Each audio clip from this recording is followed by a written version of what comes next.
শরীরের একপাশে আগুনের মতো জ্বালা, তারপরে ছোট ছোট ফুসকুড়ি। এটা সাধারণত অ্যালার্জি না, এটা হচ্ছে হারপিস জোস্টার।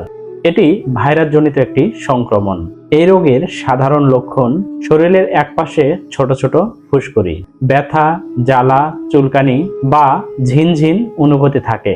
কখনো জ্বর বা দুর্বলতা আসে। এমন সমস্যা হলে যা করবেন, দ্রুত চিকিৎসকের শরণাপন্ন হতে হবে।